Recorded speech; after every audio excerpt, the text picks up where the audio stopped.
Hey everybody, it's KBR Sports, the best sports talk show of your 24-hour day. Coming to you on WODU Studios, the best in college radio. I'm your host, Brendan Nabby, and my two co-hosts, Rashad Pennell to my left and Kyler Lewis to my right. We're coming to you on Rabble TV, Spreaker, and iTunes, so make sure you guys check us out on there. We air every Monday and Wednesday, 10 a.m. to 11 a.m. Also, tweet us at KBR_sports and subscribe to our YouTube channel where you can see our past shows and past segments. And also, if you want to join in on the debate, you can call in at 757-683-4405. But to get things started, how y'all feeling? You forgot about commenting on YouTube.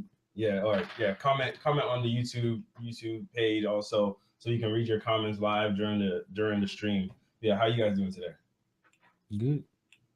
This day looks like it's gonna be a good day. Even though it's gonna be a little cold, just a little bit. It's still gonna be a good day. I took that 5-hour energy. Sensational. It's good to hear.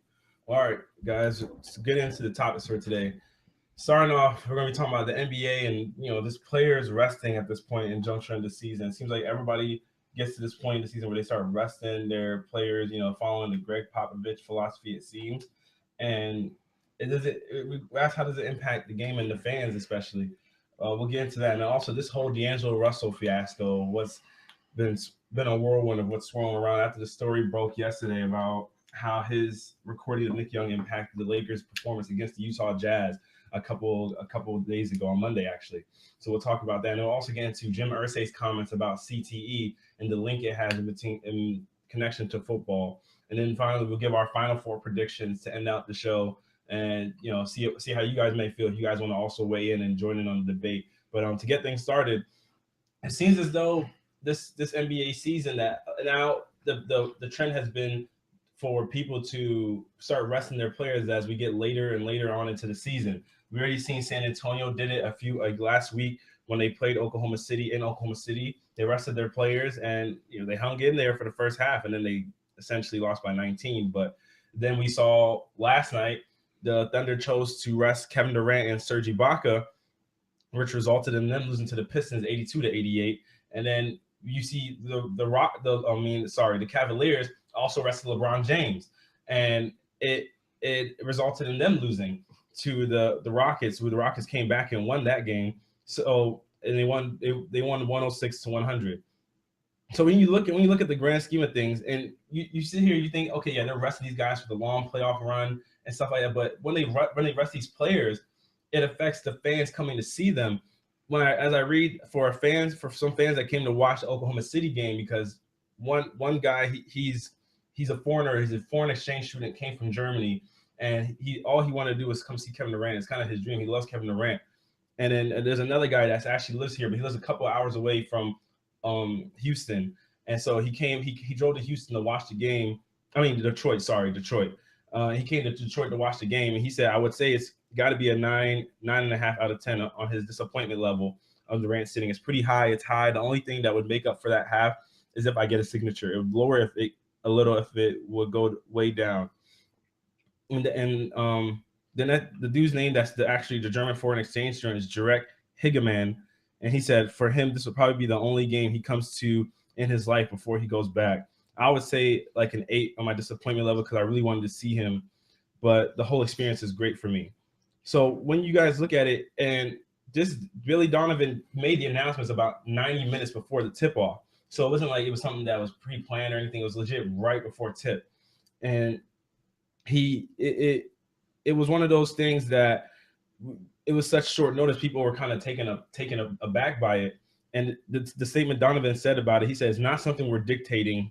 They're a part of these conversations. We want to know how they're feeling, what they think, where they're at in terms of number of games played, being able to get them some rest, making sure they're fresh. All those things to go into the decision, which them being a part of it. In order for any of it to work, Kevin and Serge have to be on board and say, yeah, this is what I want to do. Yeah, tonight's a good night to do that. So what do you guys think about the impact the NBA resting players is having on just the game overall, and then also on the fan bases? Kyle, let's start with you. What do you think? Well, it's no late game. Late season is it's a smart play to try and rest your good players because you want to keep them healthy for the playoffs. If you're in a slot for the playoffs, But then again, it takes away from, like you said, the fans' experience. Fans come in to see Kevin Durant, Russell Westbrook, play this amazing game of basketball, and they don't get to see one of their favorite players, or a player that they enjoy watching play. It depletes the impact of the game overall. And also I think it also hurts the players as well. Well, some of the players. Like, I'm gonna take a situation like OKC. They resting Serge Ibaka and Kevin Durant, but Russell Westbrook isn't getting any rest. See, and he's probably feeling like it's. I know I can see the frustration in like his eyes. When I looked at a little interview, and he was just like upset about Reggie Jackson and his celebration stuff. And because when they beat them, he was like celebrating on the sidelines and stuff like that. And he was just feeling just all kinds of upset and whatever.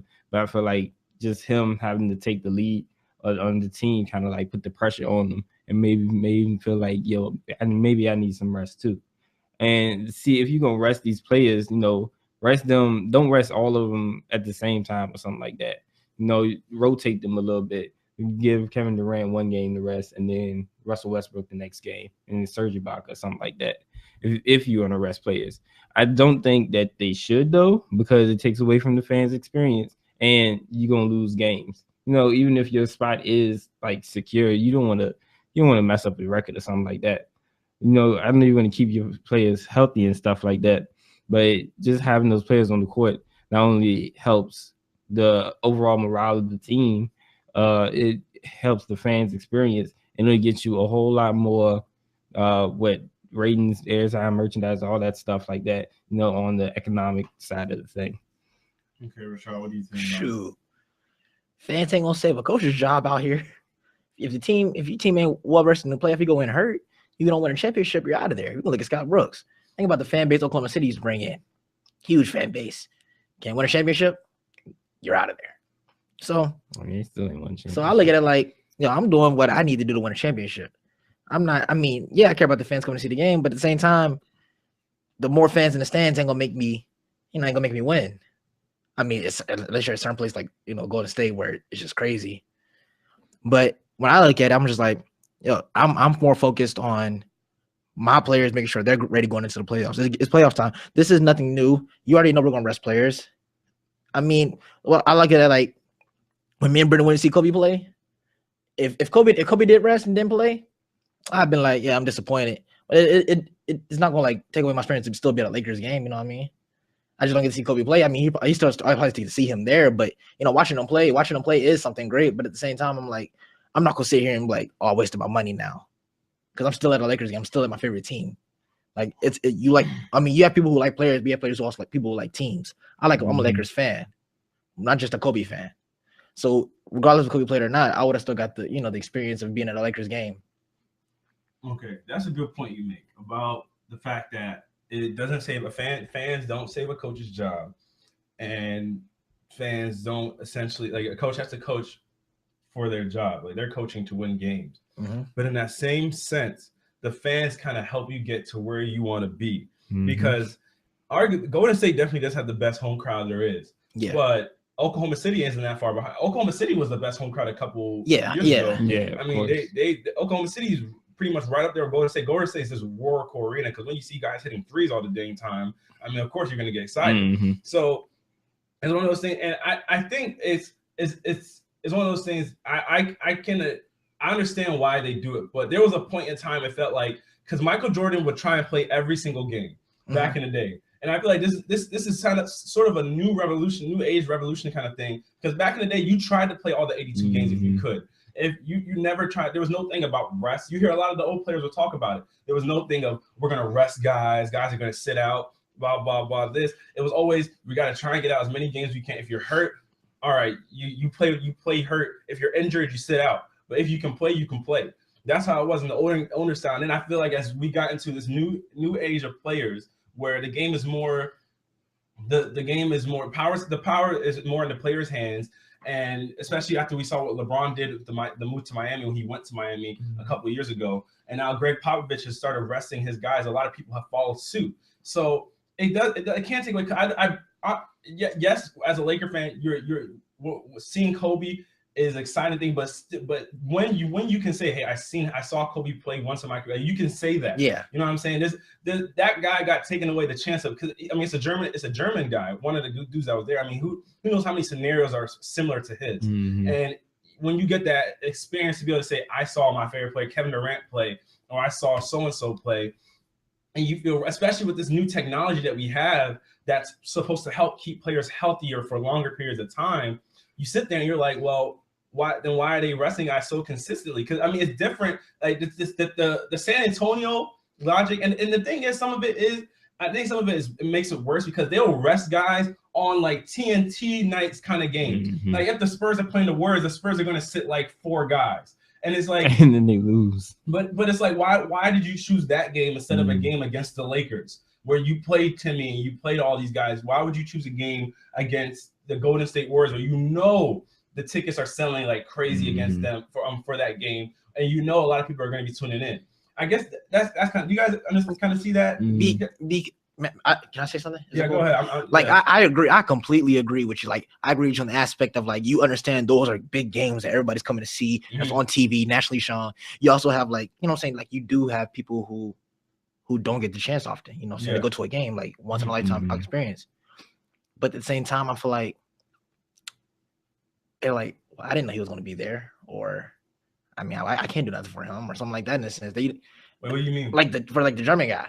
How he's like, well, you know, I don't get the opportunity to come here again. I'm sure, like, well, he was like, well, I didn't know he was going to be at this game or something like that. You know what I'm saying?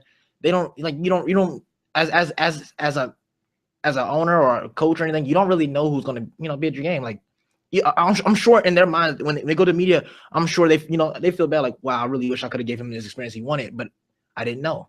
Something like that. I just felt like I had to do what's best for me. And going back, I agree with you about the old things, how they be like, well, you want to play all the games, you can.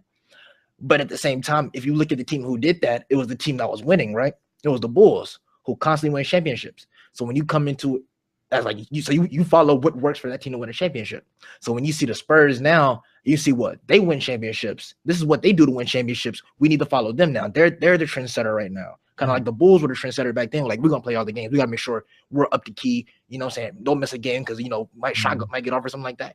But Pop is like, well, I'm winning championships by letting my players rest, make sure they're healthy in the playoffs. Yeah. So it's kind of like teams follow what goes on in the era. You're right. It's a copycat league. Yeah, exactly. That's why everybody wants to shoot threes now. It's a copycat league. Exactly. But so also to that point, because when you say that they don't know who's coming to the arena, but when you have to garner for any fan. I mean, you're hoping that your fan base is that widespread that, because I mean, think about, even if the guy wasn't from Germany, think about if I'm a guy that lives in Washington and I'm traveling to Los Angeles to watch, you're anticipating people are making those kind of commitments to watch you do this and that all the time.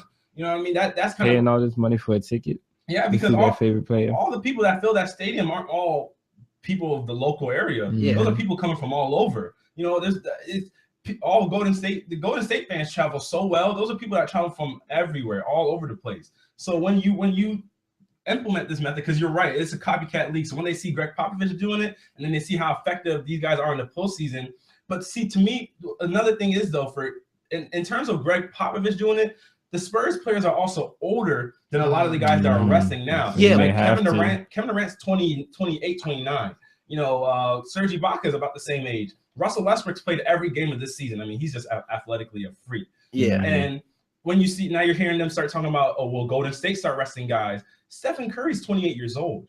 And Klay Thompson's 27, 28. These guys are all young guys. And so, but I mean, Golden State's going to go for the record. But yeah, they're going for the record. But at the same time, it's not really about your age, because anything can happen at any night. You don't want, because think about it. Think about that Paul George injury. No one would saw that coming. You'd be like, you know, young guy, nice stable bones, calcium good. But that can happen at the beginning of the season. That can happen at any point. But I mean, if you look at Pop, I mean, Pop rests people at the beginning of the season. But Pop always rests. But see, that's what I'm saying. Greg Pop. That's why I said beforehand. The Spurs are different just because they're older. Yeah, because when you're older, you're more prone to those injuries. When Kobe tore his Achilles, he was an older dude. Kobe was 35. Yeah. 35. So when you played all those minutes on Kobe, when Kobe was younger, he did that. He did that for all those terrible coaches that, you know, Lord knows, that came from Lakerland. He did that for those coaches, and he was fine. Yeah. But when you're older, your body can't take as much. You're gonna start feeling the wear and tear, and then eventually your body gives out. See, I do agree, but I mean, in the aspect of Pop always resting, because at the same time Pop's always at the top of the conference most of the time. His spot's always secure at the time where he feel like, well, I mean, I can't go up or I can't go down. The way other teams are playing, so I'm stuck where I am in a sense. Because most of the times, where the Spurs are is where the Spurs going to be. Do you mind if I interject real quick? Yeah, go ahead. See, so then if they're at the top, then wouldn't that because for other teams that aren't at the top, right? Yeah. And if your position could possibly like right now, the Cavaliers, they wrestle LeBron James.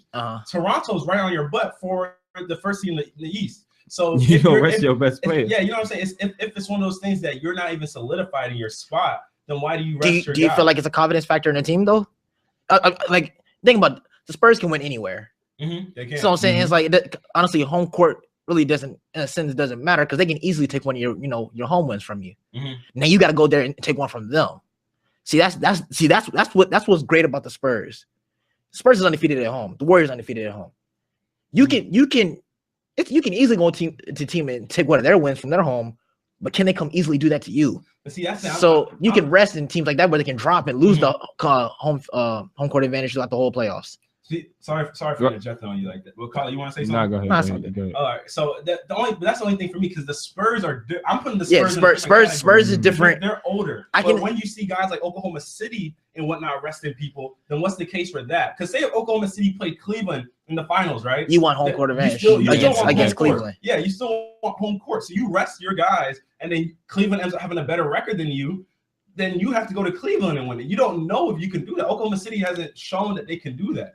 So when the Spurs are a whole different thing because the Spurs resting is justified because you want Tim Duncan in them because they're older guys. But I feel like they've done it. I mean, it's not to the extent it is now. You rest in the beginning of the season extent type stuff. But I mean, the Spurs used to always, even when they were younger. I'm not gonna say because obviously we haven't watched them when they were. I can't sit here and say I clearly watched them when they were completely in their prime.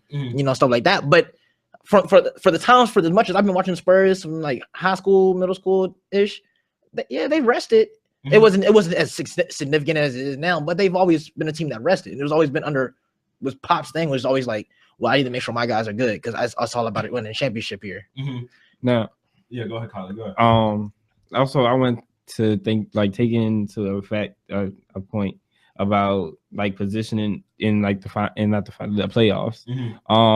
Even if your space is not secured and you're not playing you're not using your star players to play all your games, and you may drop down to fourth, you may have to play a team that's going to give you a run for your money, or that's going to keep you playing into like round 6, rather than playing a team that you can sweep easily and then have all that rest. But see, this is how I feel about that. At the same time, yeah, I do agree. Like you do games quicker by playing certain teams, and it's harder when you go through 7 games. It's harder, you're worn out for the next series. But the way I look at it, eventually you're gonna have to play that team regardless where you play them. If you want to make the finals, you got to go to that team regardless. But matchups get better. I mean, seeding gets better. Matchups are different. But at the same time, in the first round, you have the rest for the next team, and even if the team is if team is a good team, you'll still have that rest. Yeah, you'll have. Go ahead. No, sorry. I'll finish what you're saying. You'll have a week or so to rest, so it's gonna give you that time to not only prepare for. It's not only time for you to relax and get your rest up. It's also time for you to prepare for that next team. But see, I don't think a lot of teams. Me personally, I don't think a lot of teams need that rest because a lot of these teams aren't as consistent as like the Warriors and stuff like that. Where you can stop playing, get in the basketball flow. Because we've seen teams who sweep somebody and then come out the next game and get blown out just because they haven't played basketball in a week against in a competitive aspect. You know what I'm saying? You still practice and everything. You still everything, but it's not the same speed as a game. And we come out when I see that team that just came out that series is still still in that mode, even though they're more worn out. You've seen some of them get big wins in the first game. And then that's when they flip the switch back on. So then why would a team like Oklahoma City rest? Why would you rest now? And then later on in the playoffs, if you're talking about that same rest could also hamper that team. Yeah. And also in the West. Well, no, Western Conference, I'll go my fault. In the Western Conference, when you see like if you rest, that could be the difference between you. Oklahoma City plays better against San Antonio than they do against Golden State. Yeah. Mhm. So that can be the difference between who you play in that next round. If Oklahoma City fell to 4th, they might be more likely to play Golden State. And I think they actually would play Golden State right now. Yeah, whereas where they're seeded right now, they play. Actually, no, I think right now they might be seeded to play Golden State in the second round. Golden State will play 8th, and then I don't care. Second, third. Yeah, but wherever your seeding lies, it could put you against a possible opponent that you want to match up against. Just like if Cleveland is to play right now, 8th is what? 8th is Detroit. So Cleveland would play 8th right now, who is Detroit. But then if you go to 7th, I believe is either Celtics.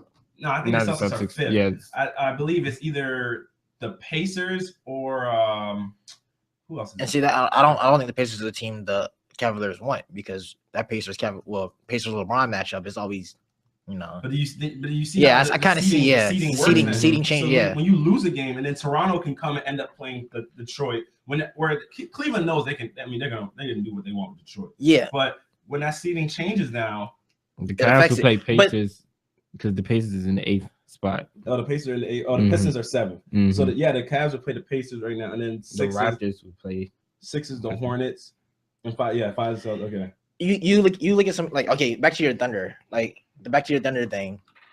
You look at that team, your mega stars are injury prone players now. Like, yeah, I mean, Russell Westbrook playing the whole season, you know, been good.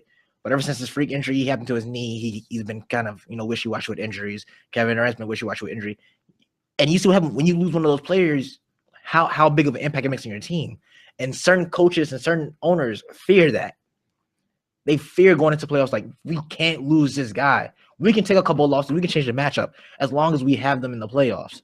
Same thing with the Warriors. You know, Steph Curry, before his ankles got a lot stronger, he used to have an ankle problem. You can't lose Steph Curry going into the playoffs. Yeah, you can't lose Draymond Green going to the playoffs. Comment from Brianna Smith on YouTube. She said, "I think that as a compromise for the fans to say this is a once in a lifetime experience, I feel that coaches should rest their star players for the second half. The NBA should take a hint from the NFL in their preseason strategy, and especially in the NBA. If a coach like Pop is not as concerned about their standing, then players not playing in the second half won't really make a difference." I mean that is a good point. Yeah, you still get to see them play. That's a really great point. Yeah, that's a really good solution, because that is what a lot of NFL teams do in the preseason. They don't play a RG3. They won't play a Tom Brady for the whole second. That's a really good point, because I'd be satisfied if I got to see Kevin Durant light it up on somebody for 20 minutes. Yeah, you know what I mean? Like, you get to see Kevin Durant play for X amount of minutes, and even if they have a bit of a lead, and they're like, okay, let's see at the bench. Like, just like how the Golden State does. Golden State's like, well, Steph, you know what? Might not need you for the rest of the game, buddy. This boy still would drop 30-some and a half. And then he says the 4th, but at the same time, the fans already seen him play. Yeah, exactly. That's why her solution was great, because your fans get a bit of both. You know what I'm saying? You might not see him play the whole game, but you still got to see him do what he got to do. You might not see him rack up the whole 40, but then he looked good dropping that 18. It was flash. Those threes was looking nice. Yeah, it was a flashy 18. My goodness. All right, y'all, we're going to move on to the next topic and talk about this whole D'Angelo Russell mess, man. D-Lo, what's going on, bro? Apparently, D'Angelo Russell has caused a big rift in between the Lakers locker room with a video earlier this week, like last week, that he recorded of his teammate Nick Young admitting that he's messed around with a couple of women, not specifically a 19-year-old. This is actually the transcript of the video. D'Angelo Russell asked Young at one point, so you was 30 and she was 19, referencing the age of the Nick Young and the girl that he met at the nightclub. Then D'Angelo goes on to ask him, what about Amber Rose? And then Nick Young says, nah, she knows my girl. And then and then somehow the video found its way on the social media. And then reportedly last night, or the report came out last night, and in a recent breakfast meeting, no one wanted to sit with D'Angelo Russell at the breakfast meeting. And then in the locker room, D'Angelo Russell went to go sit next to Lou Williams. My man's got up and left. So, and ESPN's Ramona Shelburne even said it's bad. It's almost as bad as it can get, because they already had trust issues. Now there's no trust. So, guys, what do you think about this whole development and the D'Angelo Russell situation? Rashad, I'll start with you. What do you think about it? Oh, man. My man is just he did it. He did what no dude should ever do. in their life. He broke the Like, guy code. You can't. That's basically your brother, man. That's not having a guy code. That's just female shouldn't do that either. Yeah, nobody should do that. That's just secretly record your. Oh, good. Nah, Sorry, like, see, I feel like this is something like he was like, man, I'm jealous you got her. I want your girl. I'm about to expose you and take her from you. Well, he did say they said it was a prank gone wrong. Yeah. Oh man. I mean, that's not a prank. So I mean, that's not a prank. That is not. That is you don't do that for a prank. It ain't April Fool's yet. You did not do that for a prank. Maybe you did it on April 1st, and could cover up like, oh, it's April Fool's joke. See if he's gonna get upset type thing. And what's funny is something like this happened to me too, and I was just like, because in high school, this person kept talking to me now, and I was like, no, I got a girlfriend. But she just kept throwing stuff out, just flaunting this stuff. And so I tell my boys, we running, we got track practice, we running. Some dude in the back just lurking. Dude wants my girl, just lurking, listening. He's like, wouldn't change the whole story. Wouldn't change the whole story.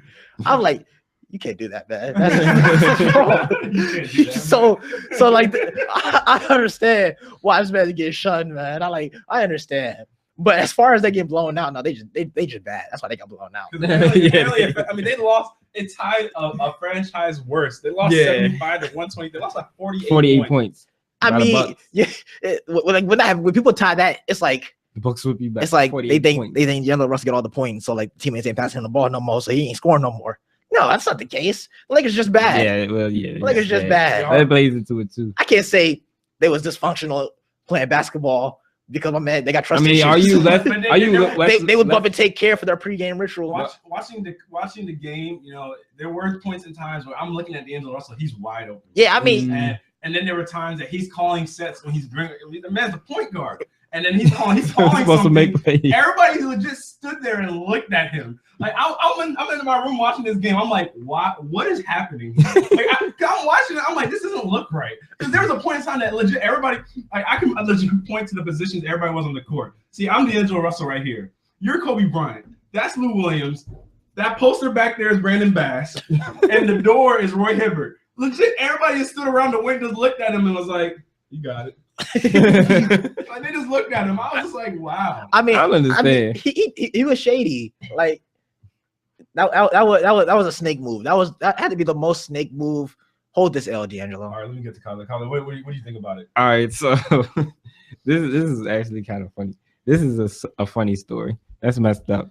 That this man, he's videotaping they private conversations. Now on one side of the thing, Nick Young, that's your teammate, supposedly your brother. Things that he said to you is confidential. He's instill a sense of trust in you that is not meant to be broken, or that he feels like won't be broken. And this is just like, I understand like the whole why they do this, why they did it, or why they're like trying to isolate him. And it's like because the trust is gone. Like basically, if he's sitting next to you, you may think that he's gonna record you doing something, and it's gonna be out in the media the next day. I understand that. But they also have to take into account this man's only 19 years old. He's still a child, and his image. Boy, now go ahead. I was just like little boy.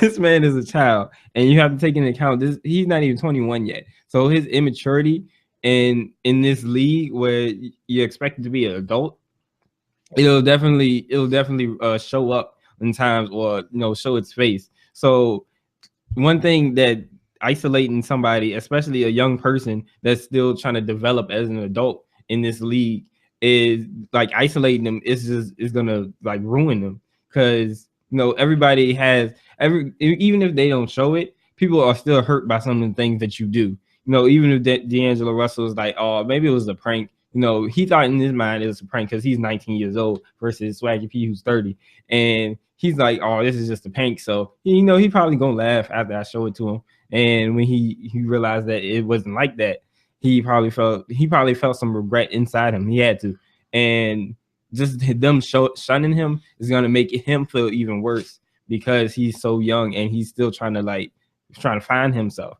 So the regret toppled onto all the isolation. It's just hurting his character. So I feel like they need to be adults about it and not move away when he sits at the table. I understand, yeah, you may think that he's ruining the trust of the organization. But the thing is, even if you're afraid that he might do this again, you have to talk to him because he's young and y'all have more experience. You have to talk to him and tell him, like, look, you can't be doing this. This not a prank, especially in a league like this where we all adults. This ain't something you can do, and they'll put sense in the media and stuff like that. So talk to him, teach him that's not wrong because he's young. He needs the tutelage, and when you just shunning him like that, it just makes the man feel, it just hurts him even worse than what anything he could have done to y'all. Brent, can I say something before you go? Yeah, go ahead. I just want people to know, everybody watching, I don't approve of cheating. I don't. So don't think what I say is cheating. I'm just, Oh my God. I'm with the the manhood, the guy code, you can't do that to your bro type thing. But I don't approve of cheating. I don't approve of cheating. But you don't do that still. See, man, this is a mess. The Lakers season is a mess. They suck. They're terrible. They're awful. And it's one of those things that it doesn't seem like this was just the ultimate nail in the coffin to just sum up how bad the Lakers season is and has been. Because because like you said, Colin, it was meant to be a prank. Because at the end of the video, he does tell Nick Young, hey, how does it feel like you told that to my video? But one thing I don't understand is how did you leave the room after that? Or even if y'all sitting in the hotel room, how does the video not get deleted right after? And see, this is one of those things. The immaturity. I understand what you were talking about with his maturity because he's young, and if people do say, I've read reports about D'Angelo Russell, and they say that he's like he's 20 years old now. His birthday was in February, but he's a 20-year-old kid. He acts like a 14-year-old. My little brother is 15. My little brother knows you do not record somebody when they're not aware of it, and then also go and somehow allow it to go onto social media. I don't know how it got onto social media, but because it's not like we haven't seen people's privacy been violated throughout hacking means or so. We saw, man, about a year or two ago when that whole iCloud scandal was going on and people's iClouds were getting hacked. We saw Kim Kardashian and Gabrielle Union, Megan Good, all these people were exposed to their iCloud being violated. So I don't know how, but I don't know. I just don't know how the video doesn't get deleted. Once you're like, okay, hey, I got you on camera. I don't know how it doesn't get deleted. There's no excuse for recording somebody and then allowing it to just even see the light of day at any point in time. I don't know why he kept it on his phone, what the essence of that was, but it was wrong. I mean, at the end of the day, it was wrong. It's wrong, but what Nick Young did was just cheating is never okay. All right, so what people saying, oh man, blah blah blah, you snitched. Well, it's not like he snitched. I mean, he told on himself. D'Angelo Russell did not go take this video and go say, Iggy, here, look. You know what I mean? He did not do that. But even though Iggy did tweet this morning, Iggy did tweet this morning saying that, hey, I see D'Angelo Russell's name is trending, and I actually like the video. Thanks, bro. She was like, thanks, Swag. I mean, thanks, D'Angelo Russell. They were, what's the name? They were engaged, man. Yeah, they were engaged. But it's one of those things. That's tragic. It's one of those things that honestly, because there's no excuse to record somebody when they don't know, but and the same time what Nick Young didn't do. But it's weird because how do you even? If somebody's asking me all these questions, like even if it's one of my closest friends, I'm like, why are you asking me all these questions? Like these in-depth questions. I mean, your teammates, you might have a connection with your teammates that you feel like it's like a brotherhood. That's what it essentially is. I mean, you go through a whole 82-game season, you go through training camp, you guys feel like there's a bond there that you don't break. But I just don't. There's still sometimes the point where you have to question some of the things people do. Even if he was asking all these questions, you gotta be like, okay. And why are you acting like this? Yeah, and it's weird because how did the Lakers go on from this point? Because now you still have 8 games to go in the season, finishing up this Kobe Bryant tour, and now nobody trusts this guy. Like nobody, and how can you blame them? I mean, he did violate trust. He did all the things that you just don't do as a teammate. I mean, I can't even imagine as a man. Yeah, you know what I mean. But even it's not even limited to gender because even as a woman, I don't think any woman want their private conversation videotaped by one of their female friends without their knowledge, and then for it to somehow get on social media. So how do the Lakers go on from this point? I mean, who's the person that gets everybody together, and then how do you even address this to the media? It's one because now every single media outlet is going to be because they play the Heat tonight, and they're going to be on it. And if you haven't started placing your bets on that game, you might as well start all the money on the Nah, see, don't do that. Because everybody's doing that. Yo, if you put a few dollars on what's the name on the Lakers, and if they win, you're rich. Man, look. Hey, think about whoa, no. Think about the people who put money on that Golden State Warrior Lakers game. They're millionaires. But there's a difference. They're wealthy. Here's the difference, though. The Lakers were preeminent underdogs going into that game, right? Golden State did not take the Lakers seriously at all going into that game. And they got people paid. And people did. Whoever bet on the Lakers did make Cashed money. in. But the problem is the Lakers are actually a team at that point. Yes. What you want to call a team. You don't even trust. You don't trust broken your emotionally. You don't even trust your point guard, the guy that runs everything on your team. But see, this is different because. But wait, all right. Let me ask this question. So how did they progress on from this in the future, like moving forward? You do your job. How do you said you do your job? But your job entails trust. Because they're gonna have to pass it. He gonna have to get the ball and pass it. Brandon, if me and you work at a factory, right? You know what I'm saying? We working at Mel America where I worked at during Christmas break. And yeah, man, it's a factory job, man. Okay. So we're working there, right? And you know what I'm saying? This happens to us. You know, we're boys. And I'm like, you snake. What am I gonna do? Stop working with you on the factory so we can both get fired? No. But these guys, but see, we can't compare. We can't lower productive. Yeah, that's a game. Yeah, we can't. But I'm saying it's everyday regular people. No, it's not the fact that everyday regular people. It's the fact that you still got to do your job. But see, here's the thing: if you don't, they ain't got to pass him the ball. Yeah, exactly. They can do their job, but they ain't got to pass him the ball. Have a different liberty than regular people. Regular people, they can be like, a boss can be like, why aren't y'all as productive as y'all were before? Exactly. And you can get fired. And but the Lakers same thing. Sucked all season. What are they going to say? Yeah. What are they going to say to them now? If they stop sucking again? No, you've been sucking the whole season. I mean, but you can tell when people are playing different than what they do, because think about it, they're all playing for their contracts. Nobody on this roster is safe, except honestly. I mean, but they're already Randall, Russell. And some people said trade. You know, Rick. You don't trade them. No. It's the fact that they're saying they're fresh in their contracts. They got a nice long contract right now. They're the only ones that's really safe. Everybody else is like fighting for their contract. Nick Young's fighting for his contract. Roy Hibbert's like fighting for a contract. They're fighting for contracts. You got to go out and perform. You got to do your whether you got like to do it or not. The dude who did that chunk for me, what's the name? We had races to win. I had to hand on the baton in track. I had to head him the baton. Well, see, that's the difference. I had to like, yo, we got to win. I can't let this, whatever going on between us like, make us lose. In track, if you have to hand him the baton to to have your team continue racing. Basketball, he ain't even got to touch the ball. Like they ain't got to pass him the ball at all for them to score. And the thing for D'Angelo Russell's case is he's in the wrong. So it's not like management's gonna come down and force these guys to be like, hey, you guys have to trust D'Angelo again, because D'Angelo's wrong. Even the organization came out and said, "Hey, well, I mean, they're isolating him. I mean, not much we can do." You know what I mean? That's the stance that's at least being reported by Ramona Shelburne and the other Lakers beat reporters, is the fact that the organization doesn't. All these guys, like, who's gonna step up and be like, you know what, guys? Hey, Kobe's gone next year. Byron Scott might be gone next year. I don't know where Mitch Kupchak's going to be. Jim Buss might be gone. Lord knows he needs to be gone because we suck so bad. I mean, why are you going to keep the guy around? The only person that seems like she even has stake to say is Jeannie Buss. Which she might be gone after next year.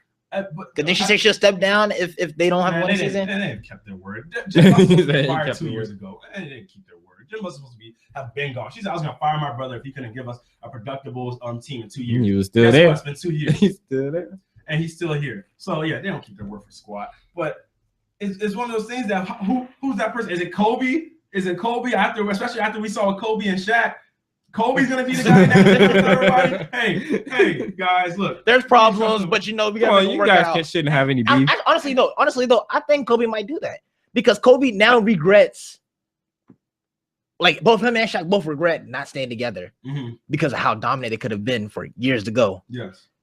They might. Well, I mean, this team ain't no dominancy, but they might be thinking, "Hey, don't suck some more. Don't let this issue ruin what could be."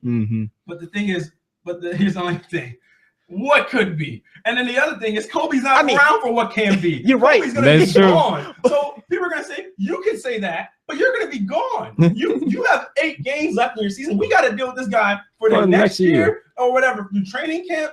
and everything. We got to deal with him for years going forward. So they're like, it's easy for you to say he's a 20-point scorer. You exactly. You can't just trade him. This second half of the season for him has been great. He averages 13 points on the season for the whole season. The second half of the season he's better than most players. He has played better. So I'm saying you don't want to get rid of this guy. You got to play with this guy because who else gonna score for you when Kobe's gone? I mean, Jordan Clarkson been balling. I mean, he ain't no Kobe. And Kobe ain't been Kobe. So, yeah, right. Yeah. But I mean, they still give Kobe respect and put somebody decent on Kobe to guard him.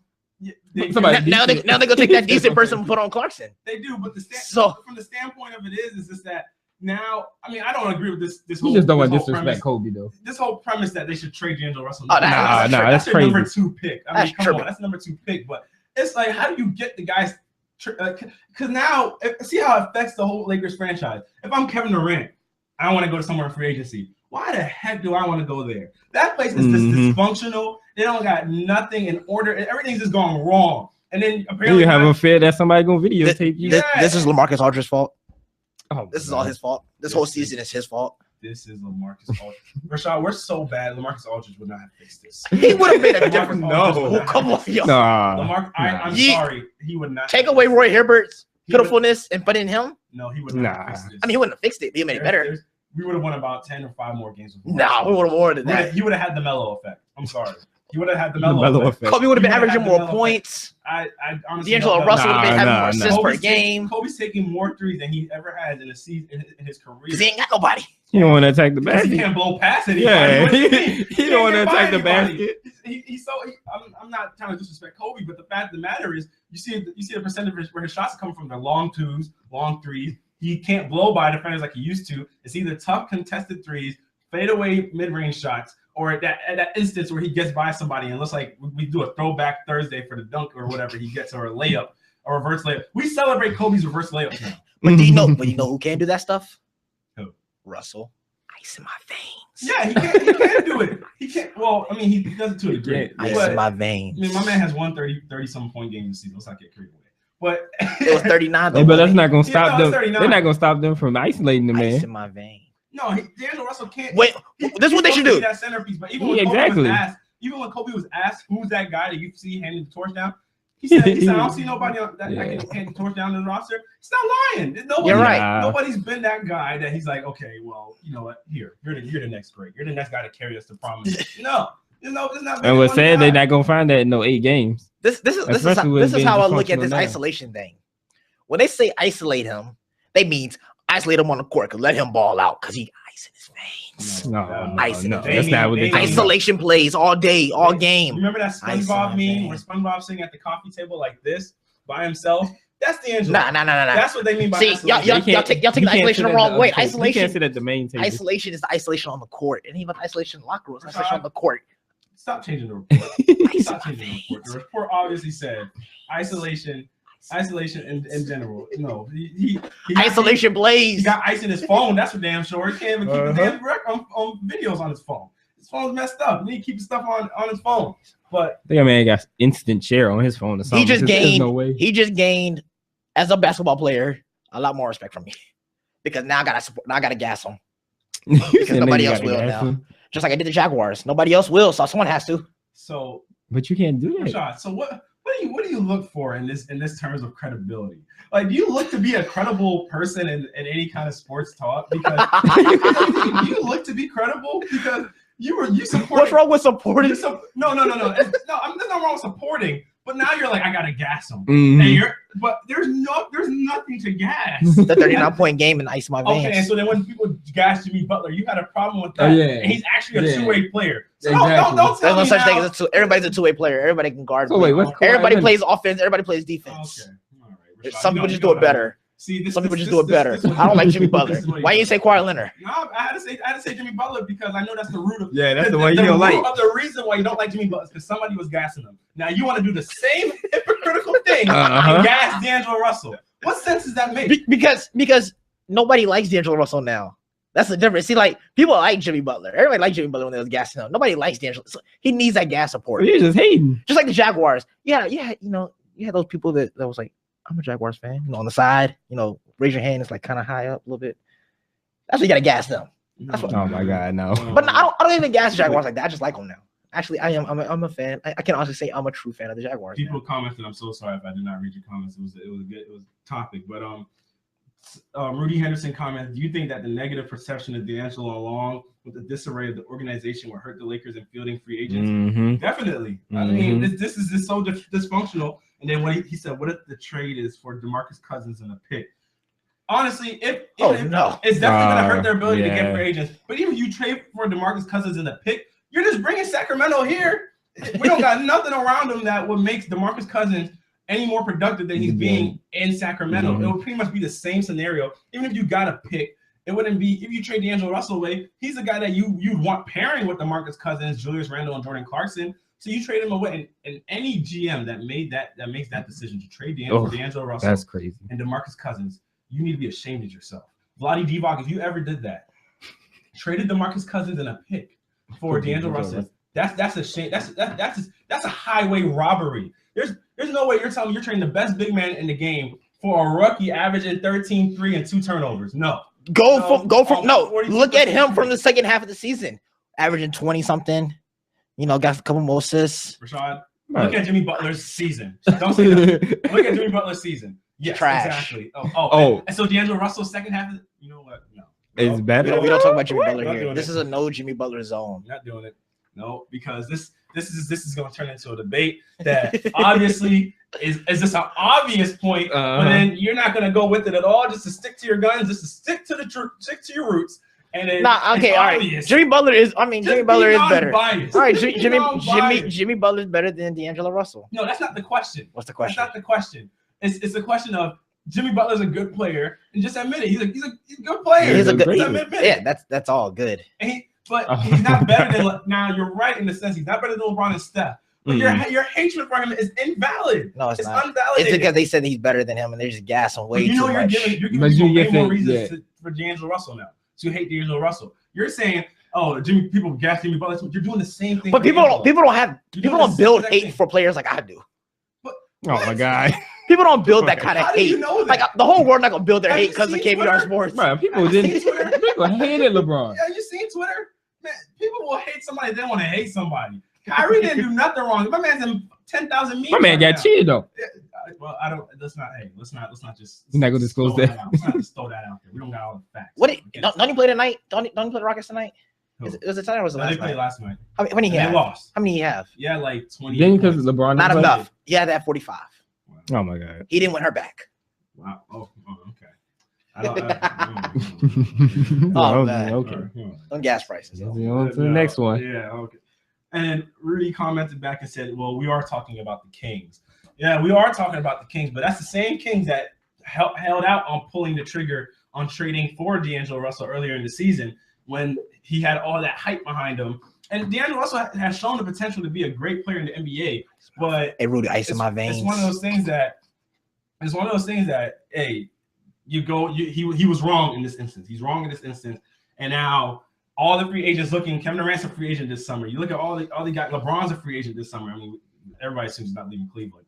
But you look at all the free agents coming out this year, and you're just like, man, that is not the place to be. DeMar DeRozan, Bradley Beal, all these guys are free agents. So now you're looking at Los Angeles, and you're like, this is honestly just city's awesome. nice. The only player that's like, I can go to Los Angeles and get along there is Andre Karolinko. It's the only guy. They just need to sit down and have cheat. a conference with everybody, the whole organization, and just discuss this. Yeah, it's awful. But yeah, we gotta go on, guys. So we're gonna move on to Jim Irsay's comments about the link between football and CTE. I don't know what it is about these owners. All these owners making comments about CTE and all this and that, and now they're. I don't know. This man straight downplayed it though. But it's weird to me because you got Jerry Jones from last week. Now you got Jim Irsay making his comments this week. So because the owners meeting was held last week about about the whole rules committee and everything, and a lot of the owners felt as though, is it raining? Nah, that's the air conditioner. I think. But a lot of the owners were, this whole concussion movie and all this, after the owner, after one of the vice president of player health and safety regulations came out, and it said without a doubt there's a link between CTE and football. Now all these owners are releasing statements about it. And Jerry Jones last week was cited as saying that it was absurd, and he got a whole lot of backlash for it. Then he went back and justified he clarified his comments more so. But Jim Irsay went on to say this week that I believe that the game has always been a risk, and the way people look at it. You take an aspirin, I take an aspirin, it might give you extreme side effects of illness in your body, may reject it, where I would be fine. So there is so much we don't know. I was there. I know that's a lie. When he was talking about the reports about the post-career health for players in the 1960s or 70s, he said, I was there. I know that's a lie.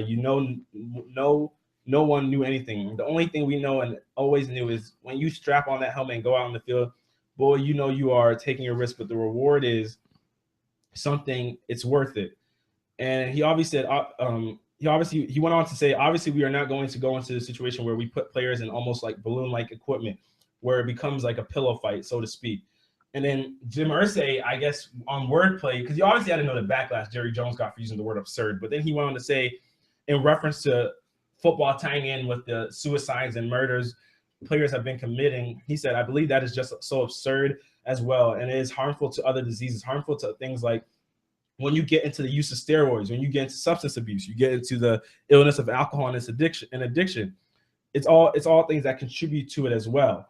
And so, and if read Jerry Jones' comments from last week, he said, all I said that we, the NFL, have not changed. That is not an indication that we've changed anything, or it's not something we just started the last several years. We've been looking at ways to improve the safety, looking for ways to assist in research and acting on it. So from that standpoint, I think the question was, have you changed your direction in the NFL? And the answer to that was no. So what do you guys think about Jim Irsay's comments about the link between football and CTE? Khalid, we'll start with you. What do you think about him?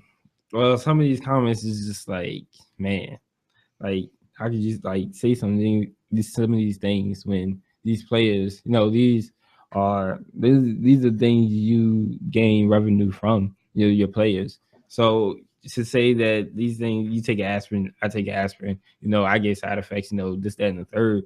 So to completely downplay the disease and say it's not connected, these people play the game every day, risking, like you said, it is a risk, but they risk the game every day, risk the safety of their mental state to to go out there and get wins for you, and you downplay it like this. I feel like you have to take into account those players. They may because you said they're not connected to like murders or suicides and stuff like that, but mental damage, like mental brain damage, can do so like something. It can really change a person completely. Like so they can be a happy-go-lucky person and turn into a complete somebody like completely different just by getting a brain injury. So for him to be saying these things about these connections to CTE, I feel like he's not being considerate about the players. I feel like if he was in like a player's shoes and had a fear of having CTE, he would understand it a little bit more and have more compassion. But he is an owner and he does make the money from it. I understand you want to keep your money, your revenue or whatever, and you get keep your players healthy or get the money, make sure they play, and so you can make your money. But you got to think that in the long run, it's gonna look bad on the NFL if all these players are like dying or having these mental diseases because of the way you didn't what's the word I'm looking for? Consider the circumstances of CTE. All right, Rashad, what do you think about it? I just want to start off by saying, Jim Irsay had the worst choice of words for this. Bruh. The worst. And it's not even like the little Jerry Jones hint type stuff. It's, do y'all remember with the Greg Hardy, come out guns blazing? Mm-hmm. Yeah. This is a guy that's talking about, if you take painkillers, I take painkillers. It affects you different than it affects me type thing. My man battled addiction to painkillers. Yeah. So that's a good note. Yeah. That's so like note. It gets you high, it puts them in a coma state. Mm-hmm. So you're using pitiful choice of words here. So he is a former rehab. Guy in rehab. Yeah. So that's first of all, that's a pitiful choice of words. Don't use that as an example for people who's having brain problems and stuff like that from taking hit. But at the same time, I understand why he's trying to not relate, because he's trying to protect the sport in itself. Because if people start like, yeah, it's a relation. Well, I don't know if I want to play anymore. I might start retiring. There's gonna be, there's always gonna be people ready to play the sport. Regardless, they're gonna take that risk. But at the same time, I feel like the popularity of the league will start declining. And as an owner, you don't want that. You don't want the sport you're an owner for to die down because of post career like injury. I can say injuries. Yeah, you can call it an injury or mental states. You don't want that to happen. You don't want something to affect in the immediate, because like you did say, like if they don't say nothing now, it's going to affect it in the long run. But at the same time, they don't want it to affect it right now either. So you're going to try to like support the game instead of supporting the medical standpoint of everything right now. So I kind of understand why he's doing it. Can I say right or wrong? What do you do? I mean, I can't say he's voicing his own opinion. He's voicing his opinion on it, just like a lot of other people have voiced their opinion. Like the Lions do. The Lions player voiced his opinion on what Jim Irsay said. So everybody's going to voice their opinion. You can't really go against how they feel about it because everybody feels different. You have the people that want to retire early because they don't want that to happen to them. You have the people that's like, well, I'm gonna play regardless.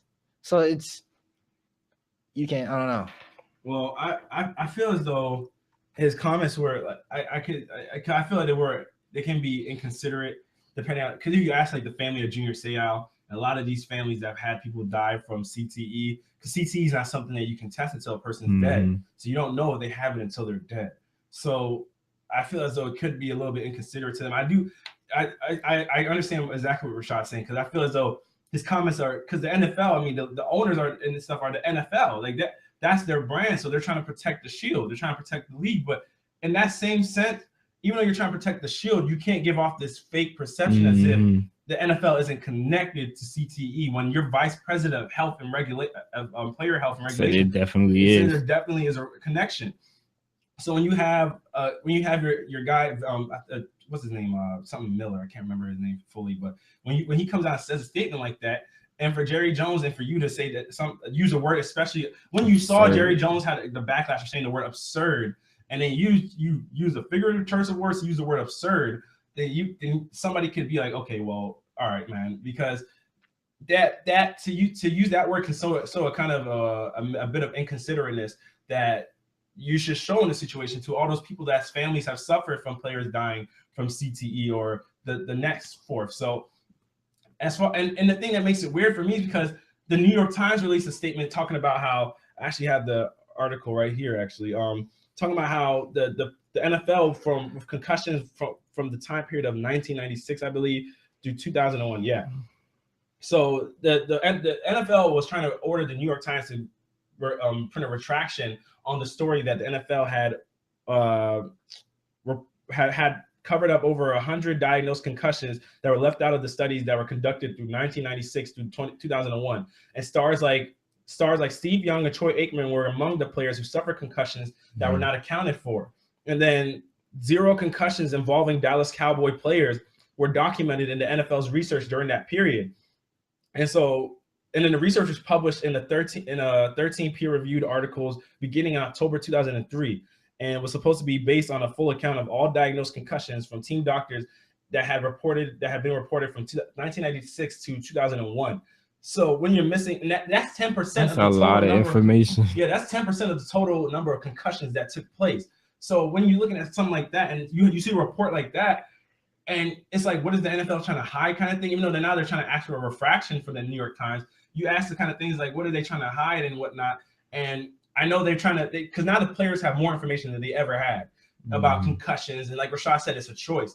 If somebody gets concussion, they're like, I can keep playing, coach. And the coach has to legit keep their helmet away from them.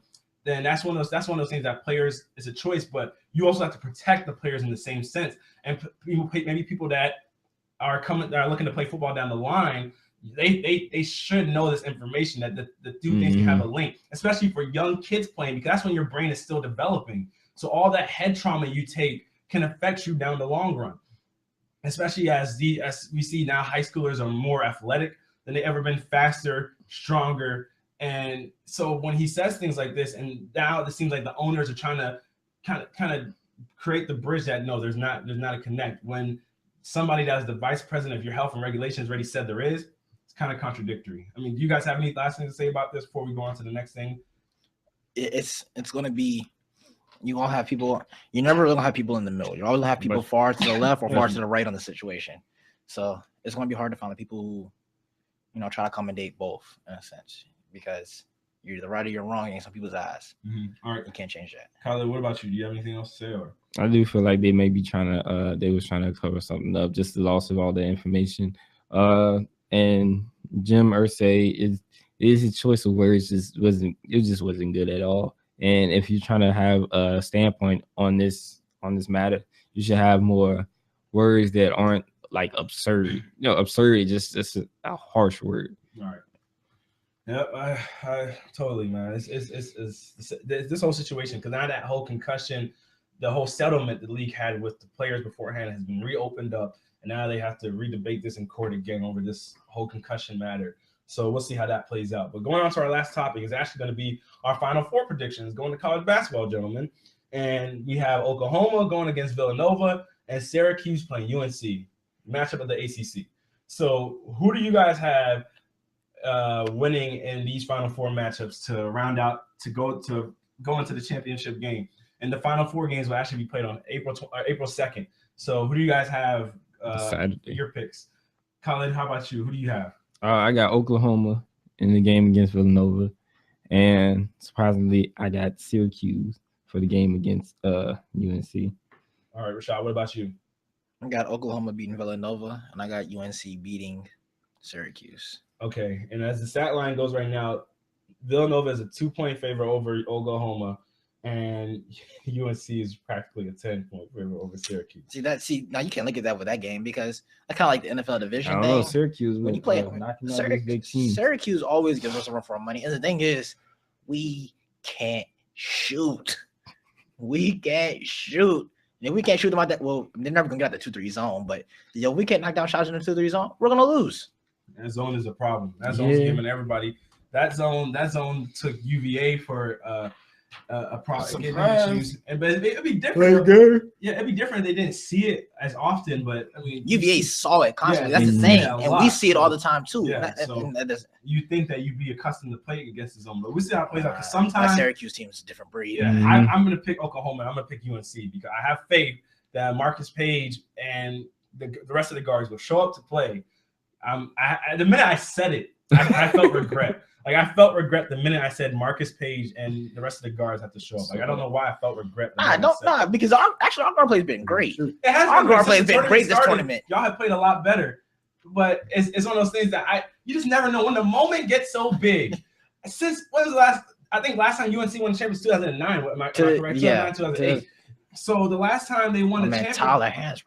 Yeah, it's been a while, and UNC has been known. I mean, I've seen Barack Obama's bracket. He has consistently picked UNC to win the championship, and they've never proven the president right. And this year, he actually went away from picking UNC, and he picked Michigan State, I believe. And I was like, you know what? Out. Yeah, and then they lose. I'm like, yo, Obama, stop choosing these teams. Yeah, I don't know what's going on, bro. But so it's one of those things that sometimes it seems as though on the biggest stage, sometimes they fold, and it seems as though Syracuse, when you're a team that's seen as the underdog, like they're 9.5 point underdogs. So when you're a team seen as the underdog, there's less pressure on you. You know what I mean? And what Syracuse is a 13 seed? No, they're 10. They're 10 seed. They're 10 See, seed. the thing about that is, I honestly attribute their other than the UVA game, their big run in the tournament because teams haven't played Syracuse. Teams have never won against this Syracuse team and seen what they're all about. What about UVA? Now, UVA is a different story. UVA blew the league because they just choked under pressure and they just couldn't break a press. They've never done that. That's the crazy thing. But see, this is what happened when they played that press. They made UVA play faster than what they should have played. UVA is more of a slower team. You make them go faster. You make Fuentes take some awful shots like he started doing second half. Cost them the game. But you get them out. You can't get like the way UNC's lost a lot of their games is either the teams just crazy outshoot them, they hit a game winner, or they slow the game up completely, which is like a UVA did. But here's the thing for even UVA in that game. Even when they sped the game up, UVA had all the looks they wanted. They got 2-on-1 fast breaks preemptively, and they just weren't finished it. That's pretty much what it was, because that's why even Jim Boeheim said once they got the lead, he went out of the press, because UVA just kept getting 2-on-1 that they honestly were just missing. Yeah, because it would be they break the press with ease, then it would be guys just going into the rim, and then they would miss layups. That's essentially what it was. So UVA thing is I mean, UVA and UNC are two different beasts. I mean, UNC is a more well-rounded team than UVA, but what makes UNC great is when they can hit shots, and that's the only trepidation I have with UNC is if Marcus Pay. I mean, yeah. But the thing is, like where we're about to play at, no team has really been hitting there. Like this all season, like the spot, the location, like all tournament, everything. It's been every team's been struggling. So that's why we got to rely on Bryce Johnson, Kennedy Meeks, Isaiah Hicks. And in their zone. Oh no. I mean, we do. They do already get in the zone. When we played them earlier, that's it. But it's just those games come close. It's just I don't want this game to be close. Our games need to stay how they are. Where I mean, they start off a little slow and we pick it up, and then they need to stay like that. And that's the only thing for me because I always look at it, the regular season. Like when you know your season's on the line. There's a difference between when you know, hey man, we're playing them now. We're playing them in what? January. We'll be fine. We'll see them down the road. But when you're playing them, this is all the marbles. Let's go to the championship. And you play, man, palms start getting sweaty, forehead start going like whoop. You never know what's gonna go down. I mean, but we haven't talked about Oklahoma Villanova. So guys, quickly, because Villanova, man, that team is so efficient. That's the most efficient team right now in the tournament. Like you can't help a team that's shooting 65% in the tournament. Like it's insane. It's insane. They're averaging 100 points per game in this tournament. Like, how do you stop that? With a guy called Buddy Hield. Yeah. But I mean, Buddy Hield himself can't do it. Everybody has to step up in this game because Villanova. If you honestly to beat Oklahoma, no team's done it yet. Focus. Stop Buddy Hield. Make the other team beat you. But here's the problem. Even when they did that, Isaiah Cousins went off against Texas A&M. That's what you want. That's what happened against Texas A&M. I know. Buddy Hield was off. Isaiah Cousins, Woodard, they all went off. You gotta hope that doesn't happen. You gotta stop the man. I mean, you can't rely on hope. Definitely, you have to. You can't let this man Buddy Hield go off for 37. I just know superstars win games, and as far as college goes, Buddy Hield has been a superstar. So we'll see how that plays out. But guys, it's gonna wrap it up for today's show. It's been KBR Sports, the best sports talk show of your 24-hour day, coming to you on WODU Studios, the best in college radio. Check us out on our KBR Sports YouTube channel. You can see our past shows and past segments on there. And also check out our Twitter page at KBR_sports, when you can tweet us live during the show. We'll read out your tweets and comments. And also comment on the YouTube channel. Sorry, guys. I had to get reminded about the comments. It's hard to be in the camera and then looking at the computer at the same time. I'm sorry. But, yeah, you can also comment on the YouTube page, and we'll read your comments a lot like we did this show. And then also listen to us on Rabble TV. You could get the Rabble app. So that if you're going somewhere, you get the Rabble app, or if you want to, you can get on Spreaker, and then you can listen to our podcast and on iTunes as well. iTunes, yeah. And everybody got iTunes on your phone. Exactly. So you can do all those things, and also to call in to join in our debates. The number 757-683-4405. And don't forget to tell your friends to subscribe to the YouTube channel and to tell them that we stream every Monday and Wednesday, 10 a.m. to 11 a.m. Eastern time. All right, y'all. Y'all have a great day.